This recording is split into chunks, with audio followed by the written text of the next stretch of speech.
All right, sorry for the technical difficulties. I will call the meeting to order. I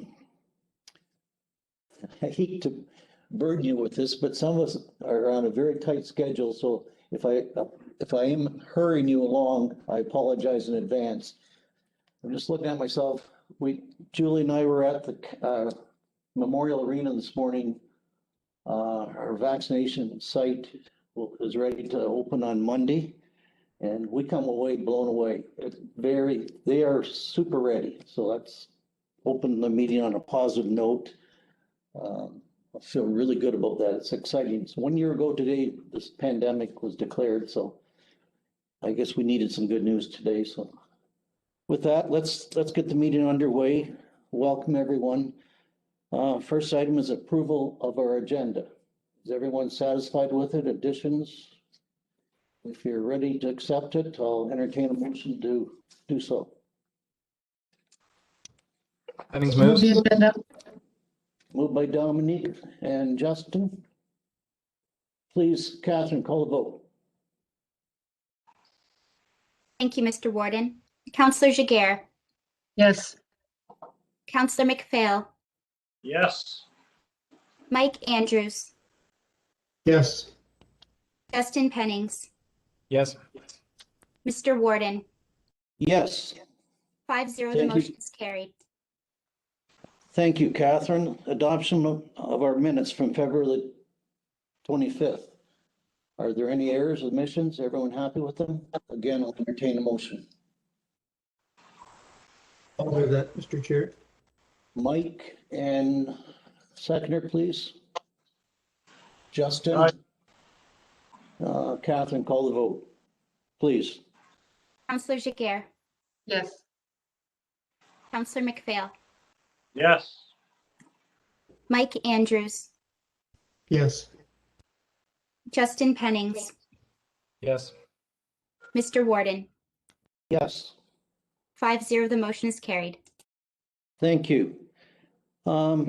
Remind everyone of if there's any disclosure of pecuniary interest, general nature thereof. And I note none. Item 4 is review of our draft RFP for technical consultant that it was circulated earlier. Julie, Thank you, Mr. take Warden. it away. Through you to committee members, we did send out on Tuesday morning a draft RFP for discussion purposes today. And we did on Tuesday post the draft RFP to the website as well, along with the agenda. So we're looking forward to hearing the committee's feedback on this first draft. You'll note that the document does contain a lot of standardized information that we include in a lot of our RFPs, that it's consistent information regardless of what we are asking for proposals for.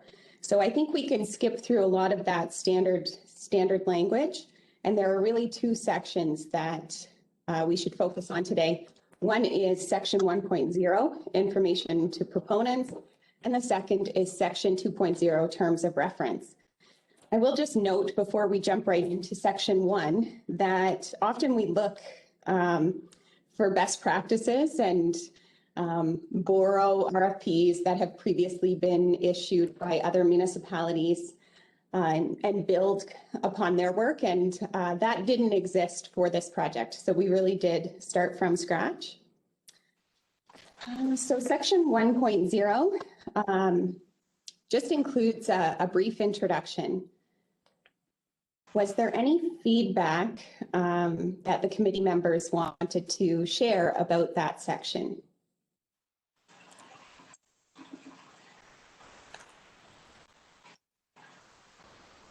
Can you see me? Is anyone? If there's any questions, please speak out. We can't see you on the screen. So if you have your hand up, just speak up. We're not ignoring you on purpose. Looks good. Great. Okay. So the next section is section 2.0, and it's a lengthy section which includes overview and introduction, background, and services, responsibilities, and deliverables and qualifications. So let's go section by section here and start with section 2.1, which is the overview and introduction. So I'd ask at this time if you had any follow-up comments for section 2.1, overview and introduction. Okay, seeing none. Background, section 2.2, which does cover availability, affordability, speed, awareness. Those were the priorities previously established by the committee. Some goals of this strategy. And we're open to any feedback or suggestions for change for this section.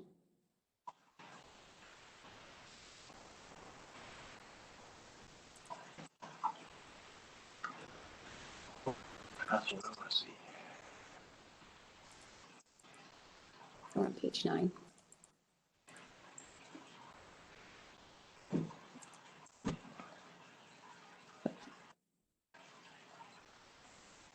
can't see everyone on the screen. Yeah, please speak up. We're having difficulty seeing everyone, so if you've got a question, throw a pencil at us or let us know.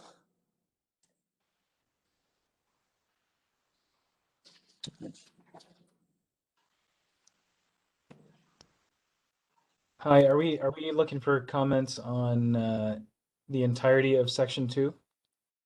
We can, yes. However you'd like to offer your feedback, we're receptive to it. Unfortunately, I didn't have enough time to really dig into this as much as I wanted to. I'm hoping that we clear it up that the consultant should become very familiar with the SWIFT programs, whatever the final contracts end up being, because that's going to be fairly critical to getting good data. I think you're right, Justin. We're going to have to reinforce that piece. And we do have some high-level timelines that will have more SWIFT information in and around March 20th. Great point. Julie, it's Mike. If you can't see me, just kind of further to Justin's point, I know it's not mentioned in here, and it's probably, unfortunately, outside for RFP anyway, but we also know there's a couple of the federal broadband funding applications in for Elgin, and we haven't mentioned that here. I'm not sure a consultant could even get that information in the timelines that we've allotted, but I think it should be maybe identified. Yes, that's an excellent point that I definitely missed when drafting this. So we should acknowledge that we have provided letters of support and that we are aware that those proposals have been submitted. Thanks, Mike.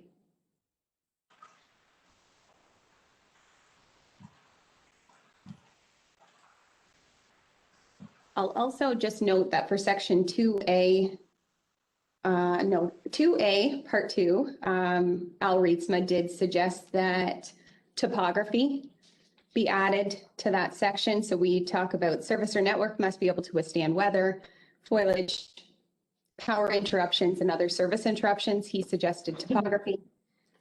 And then for section 3B, findings of the analysis, including maps and or diagrams or visual displays of information of areas of need that include fixed, mobile access areas.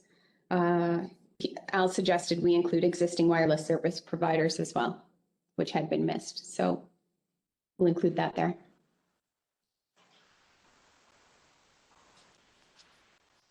Were there any other deliverables that the committee was specifically hoping to receive from this consultant that aren't listed?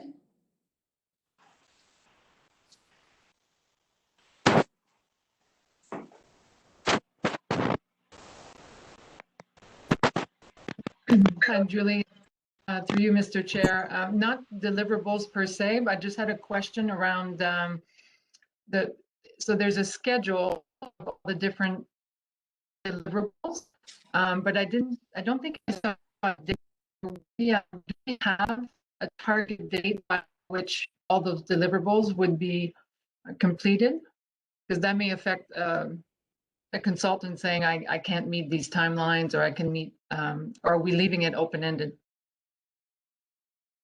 Well, at this point, I have left it open-ended, but it's really at the committee's discretion. If you'd like to try to define a timeline for them, then we can see if we hear any concerns. Often questions will be received where they say, is there a possibility that those timelines could be extended, and we could respond that way. So if you had a date in mind when you'd like to have all of these deliverables received by, we could certainly include that. I think somewhere in the document I did include or try to relay that there is an urgent need for this, but perhaps that could be reinforced, that we're looking for a quick turnaround.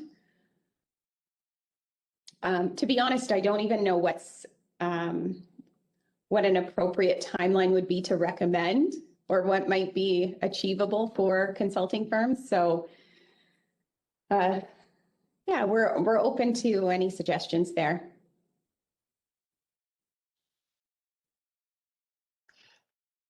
Yeah, that was my question too, through you, Mr. Chair. I have no idea what is reasonable. And at the same time, I hesitate to leave it completely open-ended. So I don't know if anyone else on the committee has some suggestion. But yeah, that would be my question. I would like to entertain some sort of target.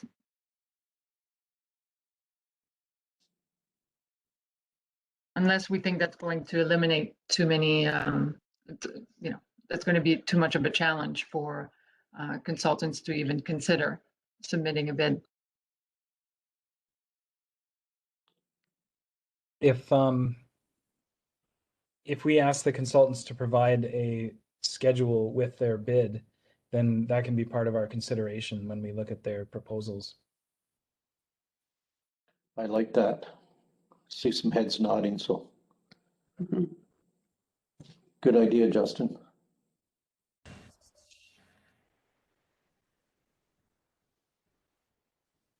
Further comments?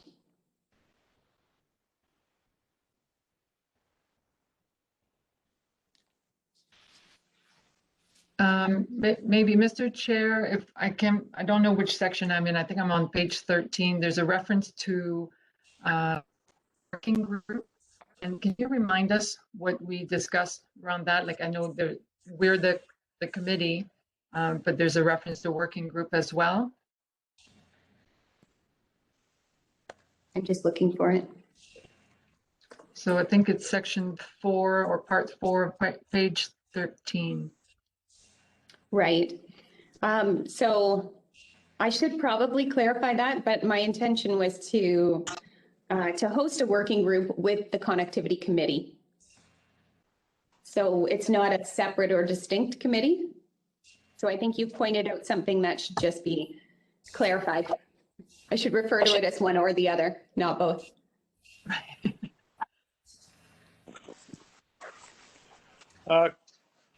Let's jump in here, Mr. Warden. Go ahead. I'm just wondering that part of the scope of this consultant's work, do we currently, have a database of the ISOs that are currently working in Elgin, and have we the ability to direct our consultant to be able to contact those ISOs that are willing to contact him and let him know what their plans are? Is that part of the scope that we're looking at? And now, is it a situation that he has to source those people out, or are we in a position to say this person, this person, this person, this group are currently working in Elgin? Yeah, through you, Mr. Warden, to committee members, I think that's an excellent question, Councillor McPhail. And that would be, we do have a list to answer your first question. And we would provide that under section 2.6. So where I have highlighted other, I think you raise a valid point, which is we have at least the ISOs who we are aware of. We could provide that information as well. We could facilitate the connection between the consultant and those ISOs. And I think there's another opportunity for some of us that know those ISOs that, to reinforce that the consultant is working on behalf of the county, and certainly their information will be kept, kept confidential, and because we hopefully we can get as much full disclosure as we possibly can, because I think that will assist us in the overall picture of what is done, what is being planned to be done, and that would kind of lead us, I think, in the right direction. Absolutely. Mr. Chair, if I could add to that too, I think it's really important that we make sure that what we provide the consultant isn't a finite list from our perspective, and still leave some onus on the consultants. People in our county continue to pop up. In fact, actually, I know the company, but I didn't realize they were operating now. Then I just found out last week Velix Wireless out of Tilsonburg has facilities in the east end of the county. Not a lot, but they're an operator that I wasn't aware were in the county. They're in Tilsonburg, but I think we want to make sure there's some onus on the consultant to make sure he or she have identified all potential operators in the county. Great point, Mike. Especially when the county is so big. Yes. Yeah, good point. Further comments? Yeah, one other comment, going back to the timelines, I think Justin made an excellent.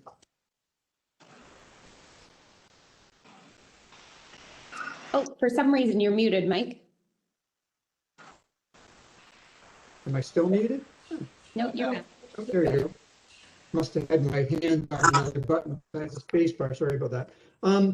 Going back to asking the applicants to provide us with their. Muted again. Still muted. I'm gonna give up on my space bar. Sorry about that. Would we put any weighting behind the responses regarding timelines, because we may. It's not faster isn't necessarily always better, but I know that's not mentioned in our in the earlier part of the document as far as timelines, obviously, because we didn't have it in there. But Yes, so there's certainly an opportunity to do so. If we jumped ahead to page 18 under evaluation criteria, you'll see that we haven't assigned any weighting to each of the areas. One, implementation plan work program would include schedule, and we haven't assigned points yet. So if we want to kind of give that more points or assign more points based on an expedited schedule, we can build that into the RFP framework. It might also, as I reflect on this, it might also be helpful to kind of be able to articulate what our ideal timeline is. So, if possible, the committee is hoping to have this plan in 6 to 8 months or sooner, and then we'll be looking to the proponents to identify the schedule with which their deliverables correspond. So any thoughts about whether that is of interest to the committee?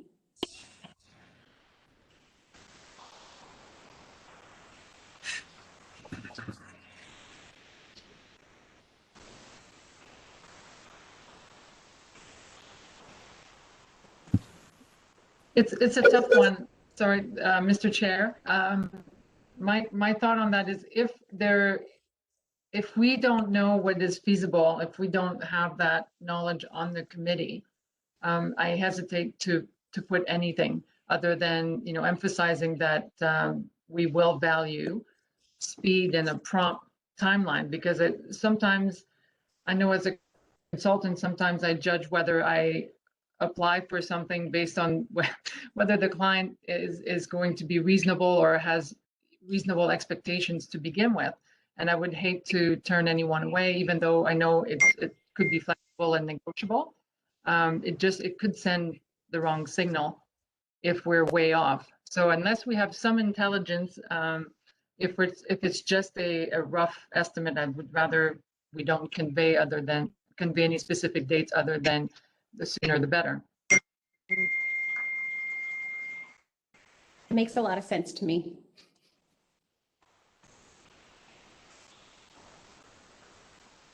Another question, Mr. Warden. Go ahead. As we're describing the scope of the work for this consultant, is our intention to focus on Elgin County, or do we expect the consultant to look over our borders for opportunities in neighboring municipalities that may or may not have something that will benefit Elgin County by working in our county from an outside source? I hadn't contemplated it, Mr. Chairman, but we're happy to build in whatever the committee wants to see. Well, just following on what Mike had said about a company in Tillsonburg, certainly down in western Elgin County, there are a number of ISOs that are working in Kent County, and I certainly wouldn't want our consultant to limit getting to our borders, and that's where the search for solutions stops. That makes sense. At both ends of the county, and even to the north, we shouldn't limit ourselves. Just a question, does that just relate to ISOs, or would the consultant be looking at kind of the infrastructure or connectivity that exists just beyond our borders as well? I think it should be all encompassing, because there's certainly work being done outside our borders that certainly we should be aware of. I just found recently that some mapping I seen the other day shows that there is fiber that comes across the Thames River at Wardsville into Elgin County that I was not aware of. I don't know if it's active or not, but I think all those things have to be looked at. That if there's something that we can build on that's close to Elgin County, I think it's something that hopefully the consultant would take into consideration. And certainly I think that best practices in other municipalities are something that probably should have the consultant should have a look at too.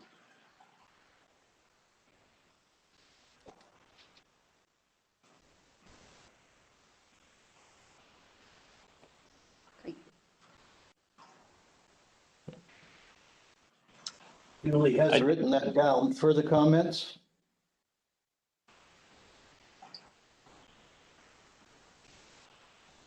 Okay.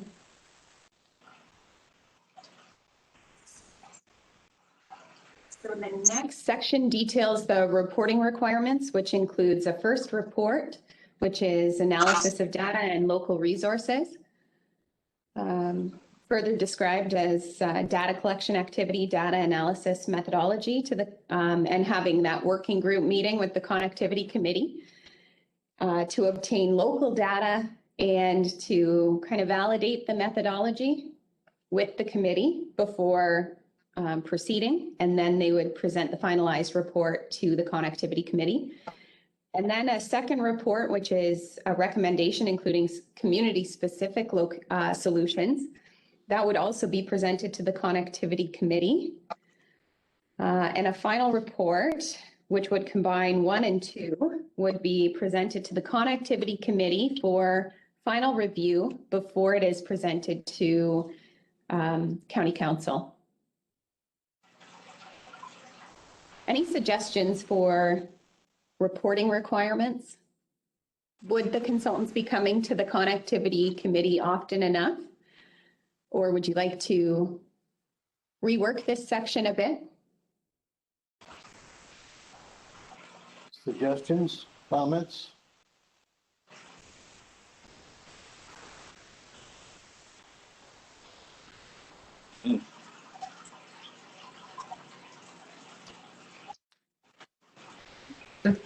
It seems reasonable from my perspective.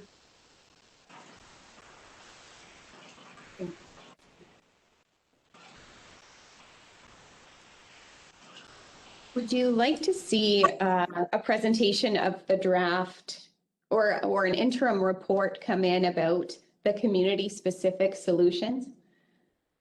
That piece is really critical to this overall project. And I think it would help eliminate any surprises if the committee perhaps understood how things were going or what solutions they may be leaning toward. I don't know. Thoughts on that?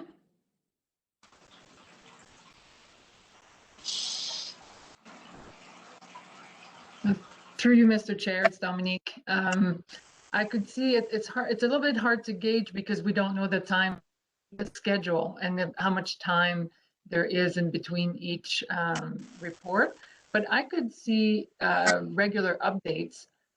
So they're not official report, but anytime we have a connectivity committee meeting, I certainly would like to know how things are going, what they are finding, any surprises. So it could be a regular appearance on our agenda for as long as this project is ongoing, even if it's just a quick update, because we may find there are also need for adjustments even in the deliverables or the scope, perhaps.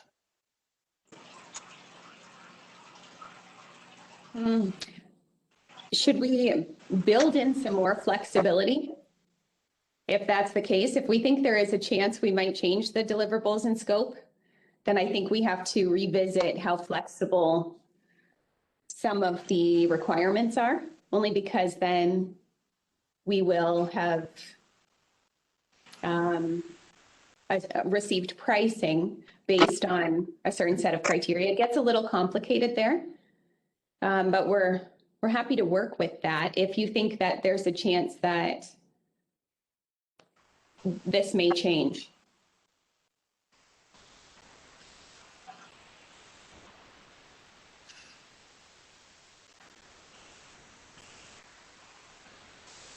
Mr. Warden, I'm kind of concerned again. As we put out this RFP for a consultant,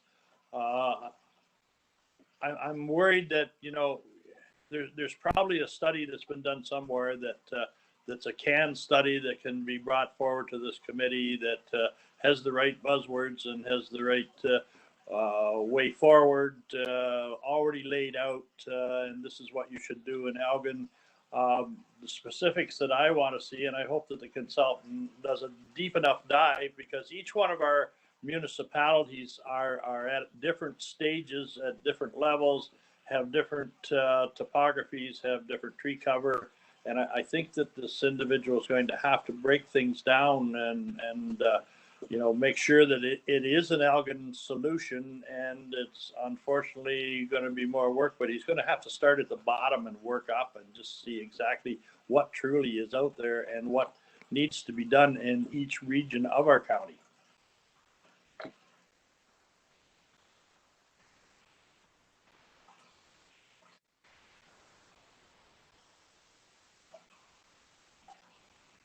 That makes sense to me. I don't know how everyone else feels. I don't want to. Go ahead. I don't want to get a report back of things that we already know.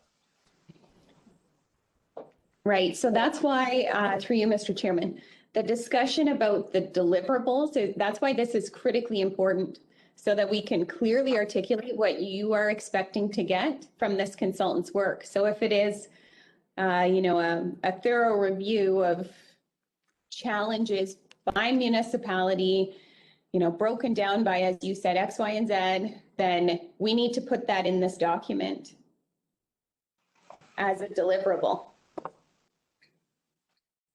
To indicate we either want it or don't want it. To be really specific about what your expectations are.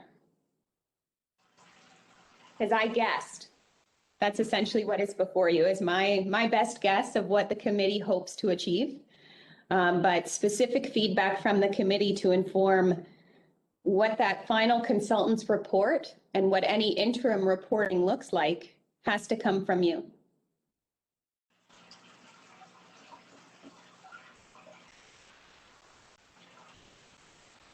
So through you, Mr. Chair, I guess I want to clarify Councillor McPhail's concern or question. So are we under the impression that perhaps what we're looking for already exists? And if that's the case, should we be doing a little bit more homework trying to locate what already exists? That my impression was that the work of the committee so far was to dig up everything that already exists and up to the point where we sort of ran into our own limitations.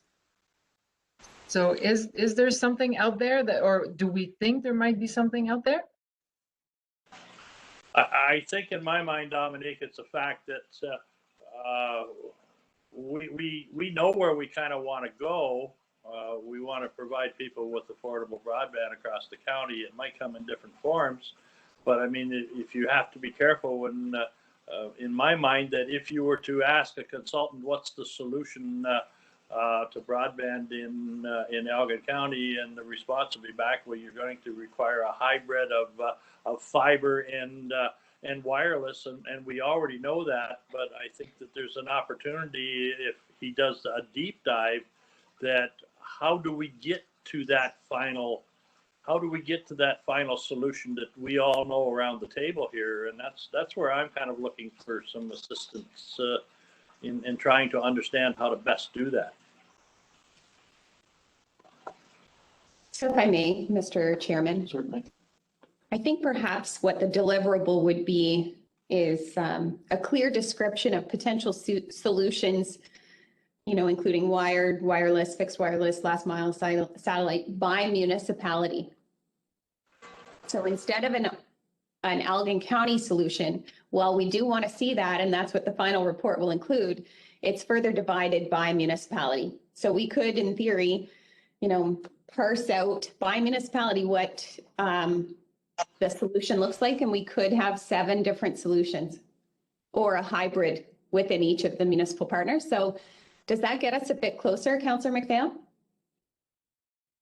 Well, I think so, and certainly for those of you that have traveled across the county, there's so many variables, in our topography and in our tree cover and a lot of those things that the ultimate solution in West Elgin might not be the solution necessary in Central Elgin or in Bayham, and so for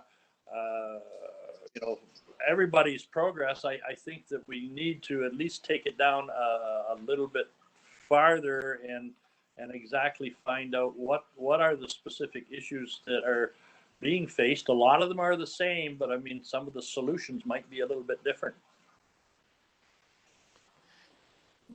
That makes a lot of sense, because things that'll work here certainly may not work somewhere else. It may actually, part of Southwold, part of Central Elgin, because we're neighbors, and it may have no influence on the east and west parts, things like that. So we may end up getting 4 or 5 solutions, and the one solution or suggestion may only fix 15 or 20% of the county. And again, those solutions might be different from outside sources, because as I sit in West Elgin right now, some of the solutions I think are going to be worked through Chatham-Kent, that Malahide doesn't have that ability to possibly utilize the fiber that's going into Chatham-Kent, or the initiatives that they've got going there. So, the consultant kind of has to look what's on the ground of opportunities that we can take advantage of without, building our whole infrastructure ourselves. If we can piggyback on on other infrastructure that's in place, it certainly would hopefully cut down the time and cost of being able to provide broadband to our people. If I may, Mr. Chair. Go ahead. Just looking at our deliverables right now, report number 1 is asking for an analysis of the local resources. And report number 2 is looking for recommendations, including community-specific solutions already. So I think, listing those as deliverables already pretty much puts it that if we get a generic package back from the consultant, they haven't met those deliverables, and they have to keep going, right? So if they make a commitment for those deliverables, I'm fairly confident that they're going to have to do what Councillor McPhail is suggesting and get community-specific solutions.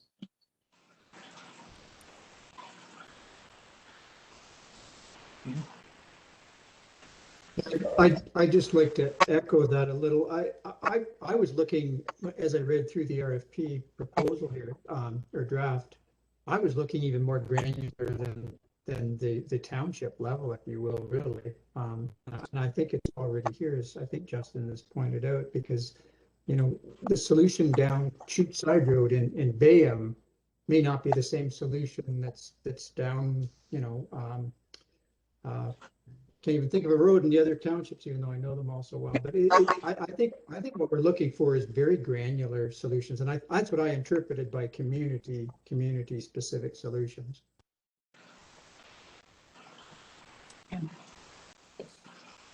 Well, again, Mr. Warden, I'm certainly satisfied if that's the language, just as long as in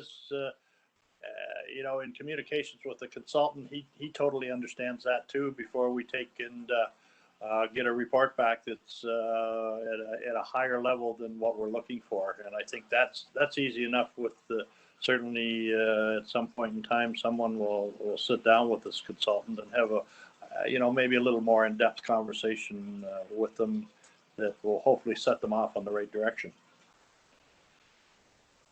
For sure. We'll make sure that we maybe strengthen that language so that they understand what community specific entails too, so that we are able to articulate what that granular solution is or granular deliverable is that the committee is looking for. Very helpful. If I may, Mr. Chairman, I just want to circle back to having the consultant attend connectivity committee meetings. So I would just caution the committee that this will really escalate the costs for the consultant if we have them attending biweekly meetings, because they likely have a minimum hourly rate. And so we'd be paying at least an hour of their time to attend every other week. So perhaps a reasonable amount is once a month, come and present every other meeting. Yeah, and just to clarify through you, Mr. Chair, I don't know, while one of the question I had for today is even as a committee, what other work we would be adopting while this is happening. So I don't know if we're going to be meeting every other week. So that's one of my general questions at the end of the meeting. But also I think what I meant earlier was certainly just really on the needs basis.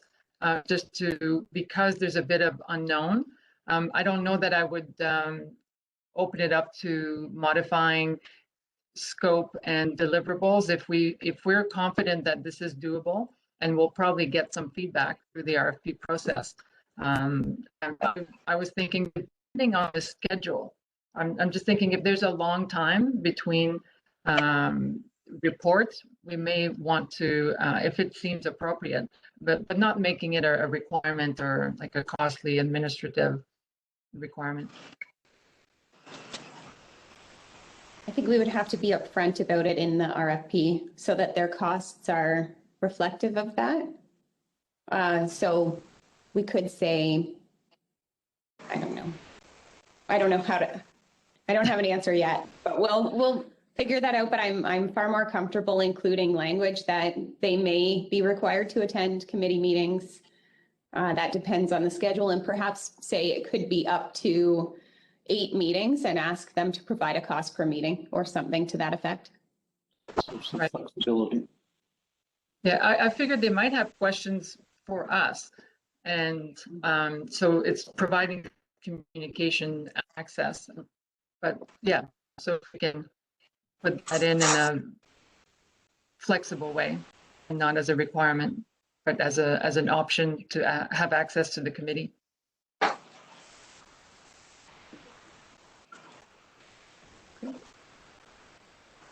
So I think we have, aside from information provided by the county, before I skip too far ahead, I think we should just talk about what would be supplied to the consultants. So far, my list includes maps, which we received at the last meeting, thanks to Brian and his team. SWIFT program information, and I can take out if available because will be made available perhaps. Probably by the time this is actually issued, we will be able to include that. Survey information, background information that has been compiled. I think I'll just tidy up the connectivity guide. I can't remember what I even called it, but that guide that we used as a discussion guide 2 meetings ago, I think that includes a lot of valuable information in one place that we would attach to this RFP. And the ISO database that Councillor McPhail mentioned. But is there anything else that we could provide at this point that might be helpful to proponents?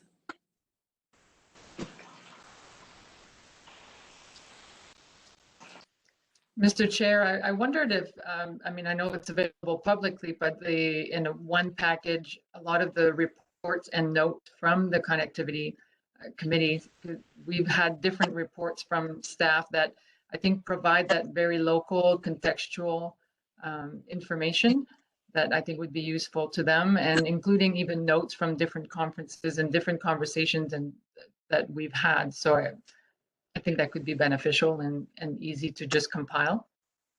I think since a website exists, we would just give them the link to the connectivity website. It's a great suggestion. So that, sorry. Just a question for you, Julie. Now, at your CAO meetings, have you had discussions, and are you satisfied with the disclosure from each one of the member municipalities of what initiatives that are happening within their respective jurisdictions? Is it up to date and factual? I think that our local municipalities have certainly shared with us the amount that they are aware of. There could be, as I think it was Mike alluded to at our last meeting, there could be other infrastructure projects that exist that we simply are not aware of. So we have compiled that list, and recently, as part of the RFP review process for SWIFT, had to submit that to ensure there wasn't any redundancy, but actually it was Cecil who mentioned it. So to the best of the local CAO's knowledge, they have submitted to us what exists. And then we'll be looking to get the help of a consultant to verify that information. So you've just mentioned another piece of information we'll share with the consultants is that information about what exists locally that we're aware of. And then we want them to do a deeper dive to find out whether this information is accurate and whether more information exists that we're simply not aware of.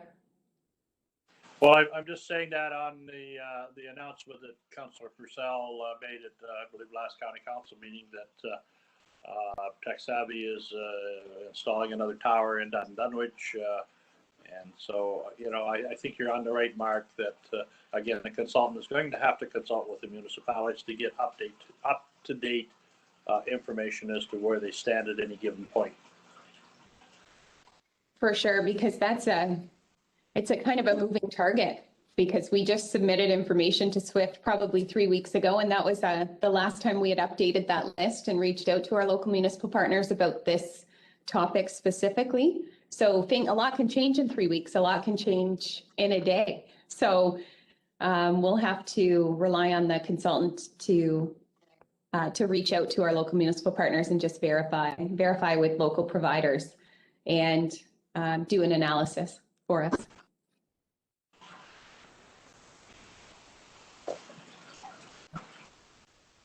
Go ahead. Anything? No, so I really wanted to focus on section 1 and section 2 today. But of course, the document in its entirety is up for discussion today. So if there's anything that wasn't part of the sections that I reviewed that you'd like to discuss today, please share your feedback. Mr. Chair, actually, if I could go back to section 1, in the schedule that we're proposing for the RFP, so I'm guessing that we're kind of working backwards from the contract award. The earliest possible, I would agree, as April 20th, because that's a county council meeting.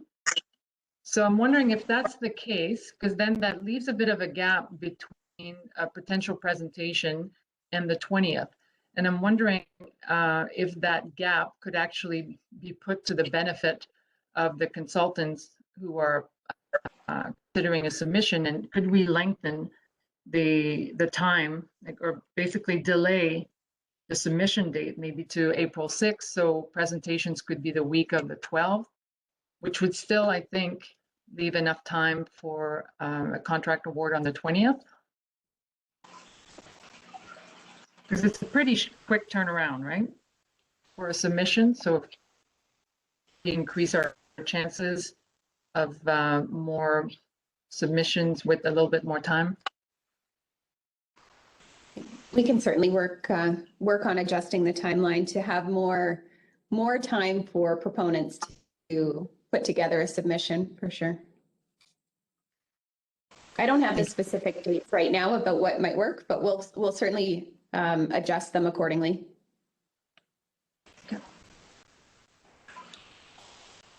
All right. Anything further? Just one more comment, Mr. Warden. Now, we have not tied any dollar figure to this project.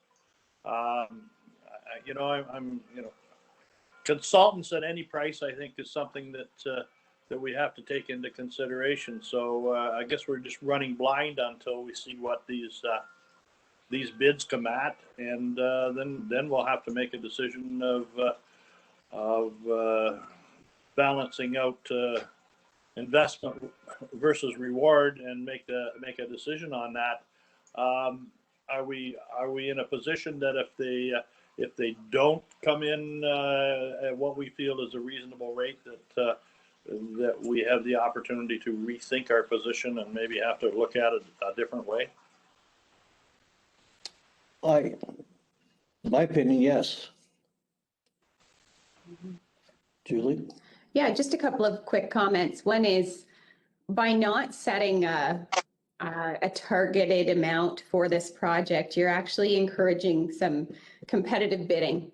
So, if you were to say that the project might, we'll set aside $75,000 for this consultant, just as a ballpark figure, then the majority of your respondents will come in right around that mark. So we could see some that are really high, and could see some that offer great value for a competitive price. And we have considered that within this RFP process, where it's we consider and score all of the proposals, excluding their financial proposal, which they have to submit separately. So then we rank all of our proposals based on the criteria that we've established, and then we look at pricing separately, and then combine the pricing at the end. So if the committee has, say, sticker shock at the end of this process, and you aren't anticipating that these projects would cost, say, in excess of $100,000, or pricing comes back and seems inappropriate to you, then we can certainly change the scope of the project and further refine what we hope the deliverables are, in order to better meet your expectations. We have no obligation to award a contract just because we have submitted an RFP. That gives me great comfort. And I would just ask the Director of Finance to correct me if I'm wrong. I agree. Okay, thanks, Jim. He said that with a smile, so. Through your chair, it's Cecil Formaldehyde. Just to give somebody, if you're looking for an idea of the range, Formaldehyde's smaller project, which is a much smaller scope than what we're looking at here, we ranged from $25,000 to $90,000. So don't be surprised at the price when it does come back. Yeah, thanks for that, Cecil. Good. All right. Can we move on to correspondence?